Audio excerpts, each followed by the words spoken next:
morning. It is Monday, January 12th. This is the Automotive State of the Union. I'm Paul J. Daly. That's Kyle Mountsier. Today we're talking about CarMax hitting reset, Hilux battery vehicle, yes please, and Walmart drone delivery is expanding.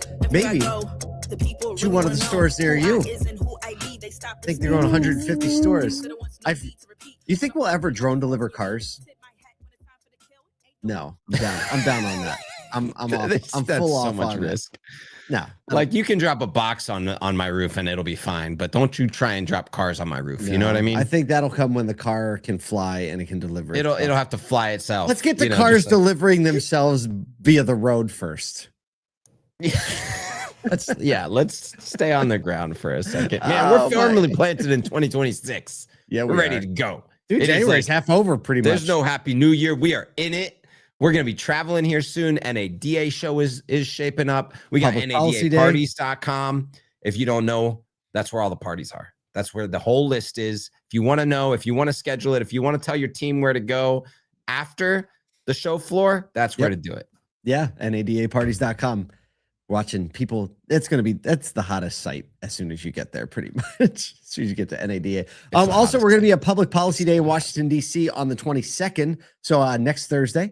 And we're going to be covering a lot of the things that are happening on the policy side, but also there's a lot of manufacturer representation, some new car reveals. We have a great time there every year with folks that put on the show right before the DC Auto Show. So we'll be there and bringing coverage to you from that next week.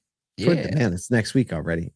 3 weeks from today, Kyle, we will be about to land in Las Vegas. Oh, I'm excited. I mean, I don't love Las Vegas, but I'm just super excited for NADA show this year. And I was talking to, if you don't know, our good friend Dan Ruddy at NADA. He's a big part of the show management.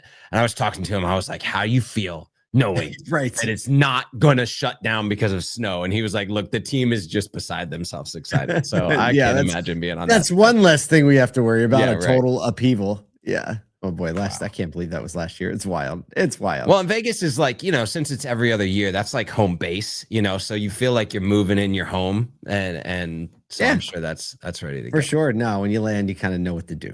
You know what to do when you hit there. It's automatic. All right, let's talk about some news. CarMax is shifting back to fundamentals as sales and earnings continue to slide. The company is planning on cutting prices, trimming costs, and increasing marketing to regain some momentum heading in 2026. Wow. I just want to point out, they said when things are going wrong, they increase marketing, everybody, just so you know. They don't cut. Q3 results saw unit sales down 8% and earnings down 50% year over year. CarMax is using targeted price cuts to spark demand, not blanket reductions. They're not doing the whole inventory down. They're saying, these are the models that need to get cheap, get people in the ecosystem. The company's lowering margins while boosting marketing to drive traffic. Their SG&A will be cut by $150 million annually, despite the increased ad spend. So they're cutting more from everywhere else to make up for the ad spend. Here's a quote from Interim CEO David McCreight. Says our average selling prices have drifted upward and appear to be less attractive to consumers. That's a great quote. I mean, obviously this is a response to the growing capabilities within Carvana. They're the two big market players in the online marketplaces. Obviously, CarMax does a ton of offline. But what I was going to double click on what you already slightly highlighted in the read there, that they're increasing marketing in a downturn of momentum and reducing SG&A. And a lot of times in retail auto is what we do is we go increase SG&A, add to payroll, add people, and reduce marketing spend. And I think that we would do good to see, well, one, understand what these larger companies are doing and how they attract a better customer pool and speed up the momentum, and then see how the actual market responds. Right? Yeah. If you want to take that bet right now, take that bet. If not, then watch over Q1, Q2 what happens and see if that's the playbook that you should be running. I don't know what their stock price is right now because I don't follow it. But when it took that huge dip, you and I were like, CarMax isn't going anywhere, right? They're moving, anywhere. They're making change. It'll be interesting to see what happens Q1, Q2. I'm not betting against CarMax.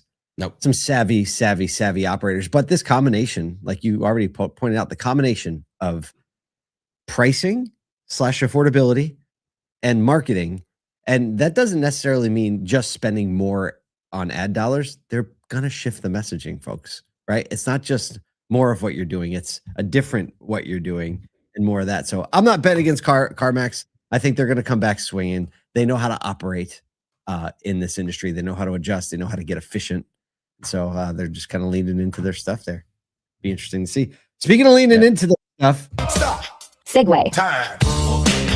We still don't have this truck in the U.S., although people are begging for it all the time I see on forums. Toyota just electrified one of its most important global trucks, the Hilux, made its first the Hilux EV made its first European appearance, signaling Toyota's pickup electrification push, not just for North American buyers. They debuted the Hilux BEV at the Brussels Motor Show, and they use a 59 kilowatt battery offering 160 miles of range. Is that it? Yeah. Or 236. I mean, it is Europe, so you know. It is Europe, I guess. With all-wheel drive and 473. Is that? I never know what the NM is. It? I want to say nanometers. It's not. Okay, he's looking. We're gonna have to do some research.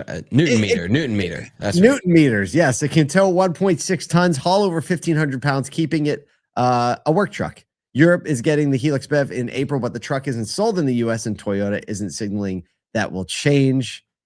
The F-150 Lightning. I got excited for a second.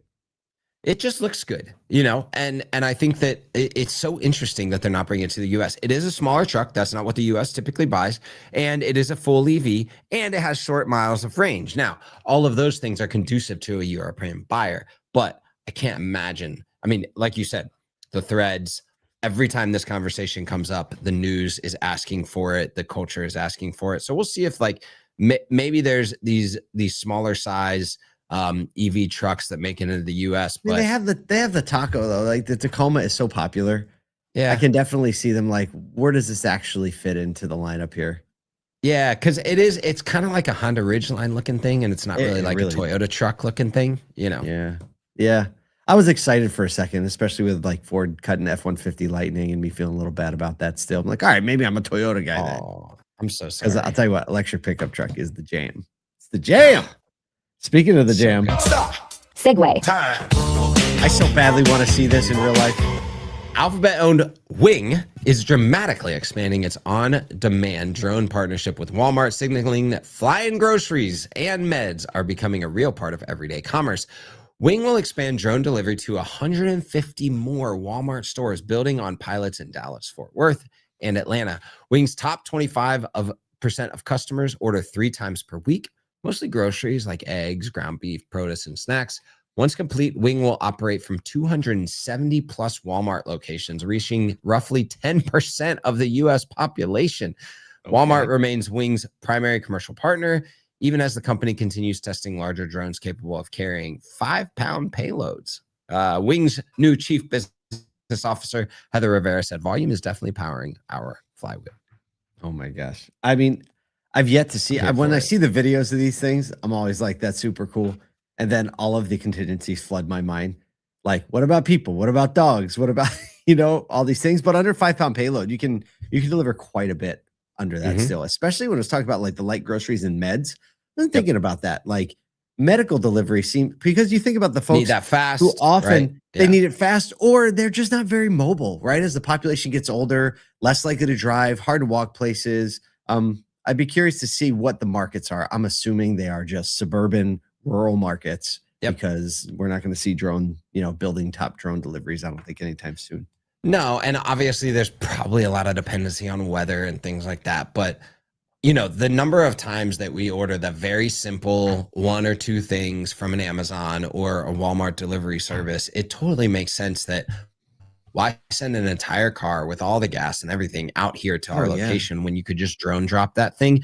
Those small little packages, and now that purchase behavior has sped up so much, especially with Walmart and Amazon as the 2 big providers of like speed delivery, I'm all about it. I can't wait to see it. The first time it's available near me, I'm trying that joker. I'm videoing everything. I think about how this could play out in the auto industry, and I do think regional parts distributorships, if they could get parts to dealerships. Now, obviously, parts a lot of different weights, but there are a lot of parts that are under 5 pounds. That are specialty. You think about how many times you need to reorder harnesses, like rings, gaskets, rings and gaskets, and So I don't know. I think that, and I mean, dealerships have a lot of places to land, right? Like, you imagine the drone lands on the roof of the parts department. They got that little ladder hatch that goes What a little up there. video. I'm down. We're gonna make that video, whether it's real or not. We're gonna make that video. Listen, we hope you are set up for an amazing weekend. You're fired up to get something meaningful done together. We know that starts with the people, and the people create the momentum, and the momentum creates movement.